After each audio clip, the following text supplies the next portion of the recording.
Nah, ini penjelasannya sih sebenarnya ya dari yang tadi kuadran tadi alternatif-alternatif pilihan keputusan yang strategis gitu ya. Replikasi domestik berarti tadi kan strategi yang mana ini tadi? Kalau ini strategi replikasi domestik ini strategi yang di kuadran berapa?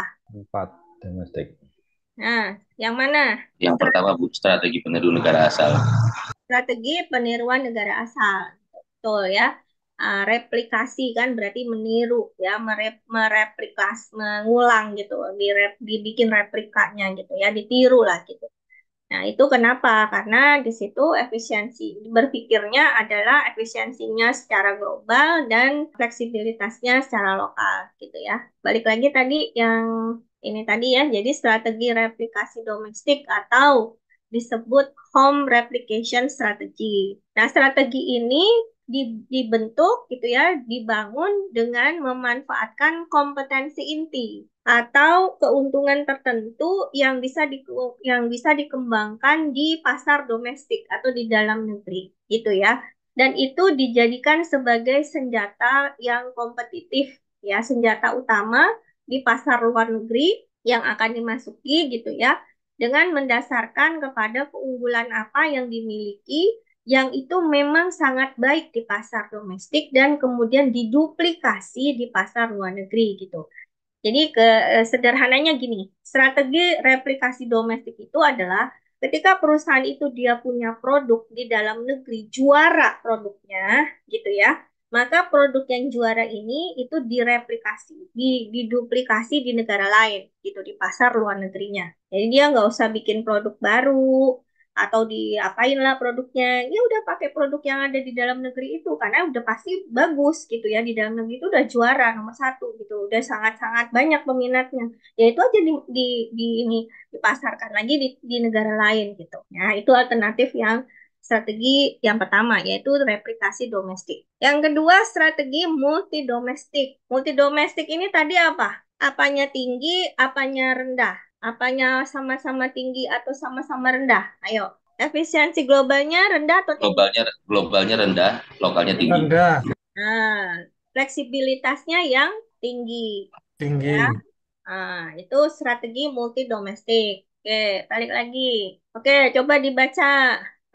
Fedi, Pak Fedi, Ariandi. Kalian aku ngecek presensinya nih. Dan, Alternatif. Baik, ya, siap, Bu. Mulai. Alternatif pilihan keputusan strategis. Strategi multi domestik atau multi domestik strategi. Pengumpulan anak perusahaan operasional yang mandiri dengan memfokuskan pada pasar domestik tertentu. Masing-masing anak perusahaan dibebaskan untuk menyesuaikan produk-produknya, melakukan kampanye pemasaran, dan mengimplementasikan berbagai teknik operasi untuk memenuhi kebutuhan pelanggan lokal. Pendekatan yang multi domestik akan efektif apabila terdapat perbedaan yang jelas antara pasar nasional ketika skala produksi, distribusi, dan pemasaran ekonomi dalam kondisi rendah. Dan ketika biaya koordinasi antara induk perusahaan dan berbagai anak perusahaan asing dalam kondisi tinggi. gitu. Bisa dipahami nih ya. Jadi strategi multi domestik itu karena mengacunya itu adalah kepada efisiensinya, gitu ya, lebih kepada efisiensi. Jadi dia tuh dari situ dia akan efektif ketika ada perbedaan yang sangat besar gitu ya antara skala produksi nasional, terus kemudian bagaimana distribusinya, pemasarannya gitu ya. Kalau kondisinya itu sangat tidak bagus gitu ya, artinya di situ dia bisa melakukan strategi multi domestik gitu. Kenapa? Karena strategi multi domestik itu perusahaan ini dia bisa menyesuaikan produknya, ya, mereka bisa menyesuaikan produknya di negara yang mereka masuk, lalu bisa melakukan kampanye pemasaran dan ada beberapa teknik ya pemasaran yang bisa disesuaikan gitu dengan kebutuhan dari pelanggan lokal di negara itu gitu. Maksudnya pelanggan lokal negara tersebut. Oke, next. Strategi yang ketiga, strategi global. Bisa dibacakan oleh Pak Cahyono. Ya, Bu, Ya. strategi global Hmm. melihat dunia sebagai pasar tunggal dan memiliki tujuan utama yaitu membentuk standar produk yang akan memenuhi memenuhi kebutuhan pelanggan di seluruh dunia. Strategi global adalah bagian dari strategi multi domestik. Ya, jadi strategi global itu apa tadi? Efisiensinya tinggi atau efisiensinya rendah? Efisiensinya tinggi, fleksibilitasnya tinggi atau fleksibilitasnya rendah? Yang mana? Strategi global. Tinggi, Bu. Hah? Di global. Rendah, Bu. Rendah. Rendah-rendah. Strategi global. Rendah. Ayo, coba Pokoknya di-review. tinggi, Bu. Tinggi, Bu. Efisiensinya tinggi. Tinggi. Efisiensi rendah, globalnya yang tinggi. Efisiensinya rendah. Ayo, Globalnya yang efisiensi. tinggi. Nah, yang benar. Coba dilihat, ayo balik lagi. Mana tadi? Kuadrannya. Strategi global tuh, apanya yang tinggi? Efisiensi globalnya tinggi, ya. Kemudian fleksibilitasnya yang rendah. Kebalikan dari strategi multi domestik tadi. Kalau strategi multi domestik tadi itu fleksibilitasnya yang tinggi. Jadi dia memang betul-betul menyesuaikan dengan kondisi lokal di negara tersebut gitu. Ya, kemudian efisiensi globalnya juga rendah. Oke, balik lagi. Bu, mohon maaf Bu, boleh Ya, bertanya nggak Bu? boleh. Bisa diberikan contoh Bu, biar saya nggak bingung. Contoh Maksudnya gimana? misalkan produk apa gitu, misalkan perusahaan apa, misalkan yang menggunakan strategi seperti itu gitu.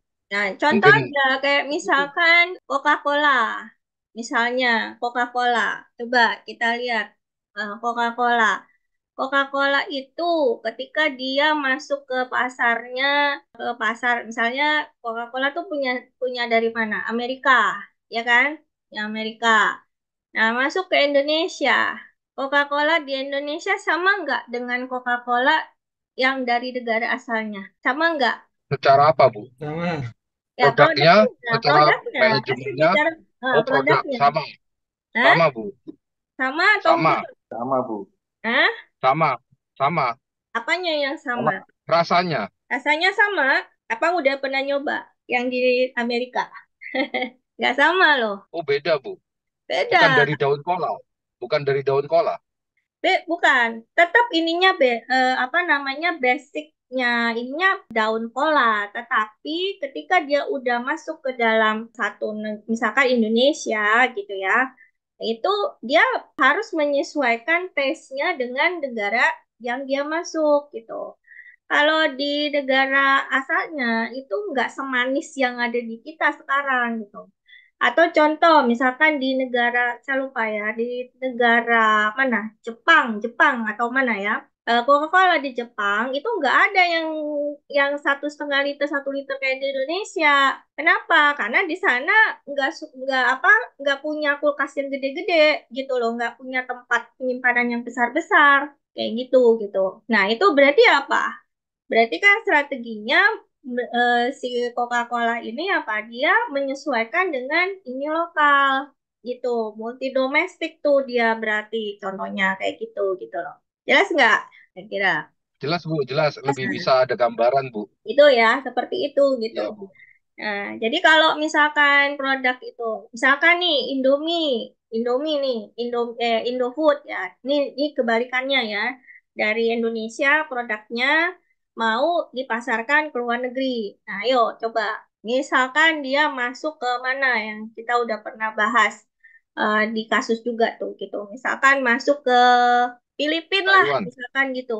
Ke Taiwan gitu. Nah, ke Taiwan sama nggak dengan yang diproduksi apa maksudnya Indomie yang di Indonesia, yang di negara asalnya nih, gitu kan? Itu yang dipasarkan di Taiwan yang mana? Kan Indomie banyak produknya. Juaranya yang mana misalkan? Yang di ini, gitu. Mie goreng Bu, bukan. Nah, mie goreng gitu kan.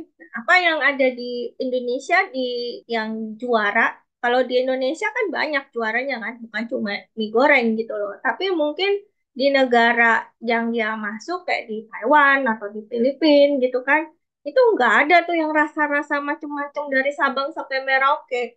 Ya standar aja. Standarnya tuh menyesuaikan dengan apa kebutuhan lokal. Produksinya di mana? Produksinya tetap di Indonesia misalkan gitu ya, produksinya tetap di Indonesia.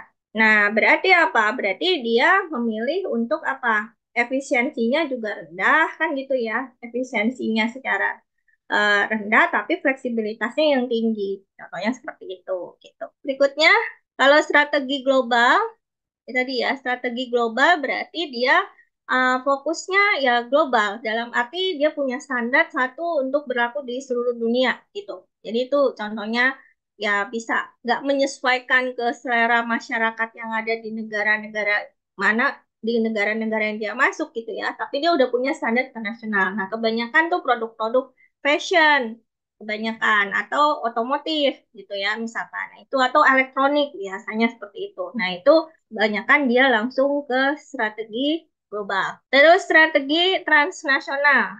Transnasional. Transnasional ini tadi apa? Komposisinya. Apa tinggi, apa rendah? Keduanya tinggi. Dua-duanya tinggi, betul. Ya, strategi transnasional itu think global, act global. Jadi apa namanya, secara efisiensi globalnya juga tinggi, secara fleksibilitasnya juga tinggi, gitu. Oke ya, balik lagi tadi ke slide-nya yang transnasional. Nah, jadi ini strategi ini menggabungkan manfaat efisiensi yang berskala global dari perusahaan global dengan keuntungan dan juga kelebihan lokal sebagai respon dari perusahaan multi domestik. Jadi boleh dikatakan begini ya. Ini ada contoh, ini contohnya tuh di situ. Perusahaan induk dan semua anak perusahaannya itu dia membuat satu formula strategi gitu ya. Terus kemudian itu dikoordinasikan dengan semua anak perusahaannya yang ada di berbagai negara untuk apa produknya yang dihasilkan itu bisa tepat, maksudnya bisa masuk ke pasar yang tepat gitu. Jadi artinya gini, si perusahaan ini dia untuk bisa efisiensi secara global gitu ya, maka dia memanfaatkan respon dari setiap negara, ya respon dari perusahaan-perusahaan multidomestik yang ada di setiap negara yang dia masuk untuk bisa bekerja sama gitu loh. Jadi bisa diterima ya, baik itu secara kelebihannya gitu ya dengan keuntungan dari perusahaan-perusahaan multidomestik itu gitu. Seperti itu. Contohnya misalnya apa ya? Produk-produk China sih sebenarnya. Kayak gini nih ya, strategi transnasional. Jadi efisiensinya tinggi, kemudian juga dia bisa diserap dari lokal, kayak dia masuk produk Cina masuk ke Indonesia gitu kan ya. Itu kan diserap secara kita orang Indonesia tuh gampang banget gitu merespon produk-produk tersebut gitu ya. Dan dari dia secara efisiensinya itu juga murah gitu ya, tinggi sekali efisiensinya karena biaya untuk produksinya itu juga nggak mahal gitu. Ini kemudian ini komponen-komponen strategi internasional ini yang bisa kita lihat di situ ya, ada apa yang bisa kita lakukan dengan luar biasa dibandingkan dengan pesaing kita. Jadi ini juga menjadi salah satu komponen-komponen strategi internasional, ini juga menjadi salah satu pertimbangan ya untuk perusahaan itu bisa menentukan strategi bersaingnya gitu ya. Nah, yang pasti di sini apa kompetensi unik yang dimiliki oleh perusahaan tersebut gitu sehingga itu bisa dibandingkan dengan pesaing di luar negeri gitu ya. Kemudian berikutnya di mana kita akan melakukan bisnis. Nah, ini juga menjadi pertimbangan. Kalau tadi ada apa pertanyaan-pertanyaan ya yang mendasar tadi. Nah, ini ketika pertanyaan-pertanyaan itu sudah bisa dirumuskan, maka ini juga akan menjadi komponen dari strategi internasional yang akan dilakukan gitu oleh perusahaan. Artinya di mana perusahaan itu dia akan melakukan bisnis, berarti dia harus tahu ruang lingkup operasionalnya. Sampai di mana nih operasional dari perusahaan ini, apa bisnisnya ini gitu ya. Dia mau merambah kemana aja, mau ke Amerika, ke Eropa, atau ke Asia, misalkan seperti itu gitu ya.